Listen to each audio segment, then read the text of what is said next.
আসসালামু আলাইকুম বন্ধুরা, দেখুন দৃশ্যটি আঁকবো খুবই সহজে। প্রথমে আমরা একটি ঘর আঁকবো। ঘরটা কিভাবে আঁকতে হয় দেখুন, এভাবে একটি দাগ দিব, এপাশে একটি দাগ। এই তো দেখুন হলো একটি ঘরের চালা। ঘরের চালা অলরেডি হয়ে যাচ্ছে, দেখুন এইভাবে সুন্দর একটি ঘরের চালা হলো। ঘরের চালা সুন্দর হলে অবশ্যই ঘর সুন্দর হবে। এভাবে নিচের দিকে একটা দাগ দিব, এখান থেকে একটা দাগ দিব, এখান থেকে একটা দাগ দিব, তিনটা দাগ এখন আমরা মিলে দিব। এই তো দেখুন সুন্দর একটি ঘর হলো অল্প সময়ের মধ্যে। এখন আমরা কি করব, এখানে একটি দরজা আঁকবো, এরপর এখানে একটি জানালা আঁকবো। ঘরের দরজা জানালা দিতে হয়, এর মাঝে একটি দাগ দিলাম। এখানে যেভাবে একটি ঘর আঁকলাম ঠিক সেইভাবেই একই রকম করেই একটা ছোট্ট ঘর আঁকবো। একই রকম করে শুধু একটু ছোট্ট, দেখুন খেয়াল করুন, একটা ঘর যদি আমরা আঁকতে পারি তাহলে দ্বিতীয় ঘরটা অনায়াসে আঁকতে পারবো। দেখুন ওটার থেকে কিন্তু একটু ছোট, কিন্তু একই রকমের ঘর। এই পাশে একটি দরজা দিব কিন্তু জানালা দিব না। এই ঘরের পাশে একটি গাছ আঁকবো।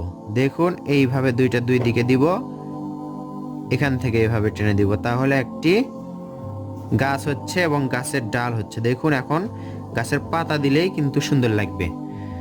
এখান থেকে এইভাবে ঘুরে ঘুরে সুন্দর একটি গাছ আঁকলাম। এই তো এই ডালের এখানে আমরা একটু এভাবে দাগ দিতে পারি।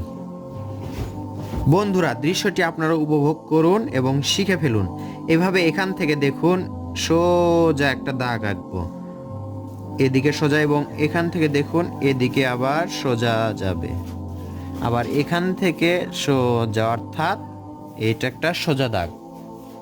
দাগটা দেওয়ার পর দেখুন এখন আমরা এইভাবে দূরের গাছপালাগুলো আঁকবো। এটা কিন্তু কঠিন না, আপনারা দেখতে পাচ্ছেন এবং বুঝতে পাচ্ছেন যে এটা আপনারা নিজেরাই করতে পারবেন।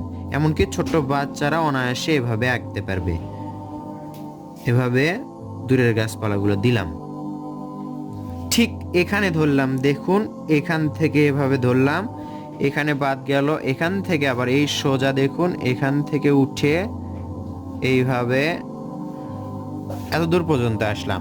এরপর কি করব, এখান থেকে আবার এইভাবে একই রকম করে তুলে দিয়ে একটু ভাঁজ করে নিচের দিকে নিয়ে আসব। কি হলো আপনারা বুঝতে পাচ্ছেন, এখানে সুন্দর দুইটা পাহাড় হয়ে গেল।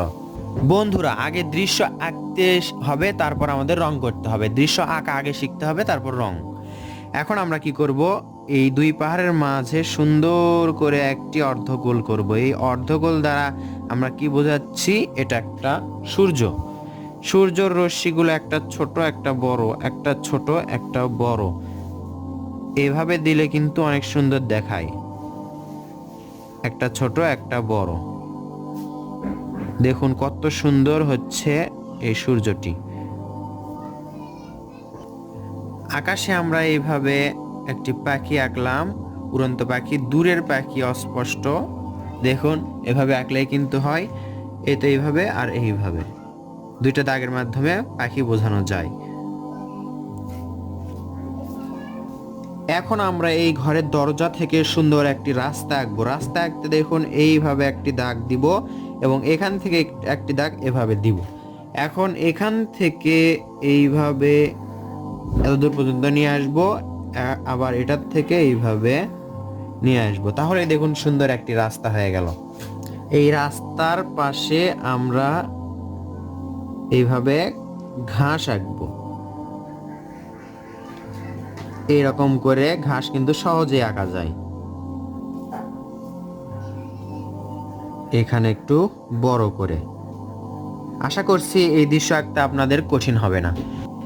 এই পাশে একটু ফাঁকা রাখছে, এজন্য আমরা এখানে ছোট্ট ঘাস আঁকলাম।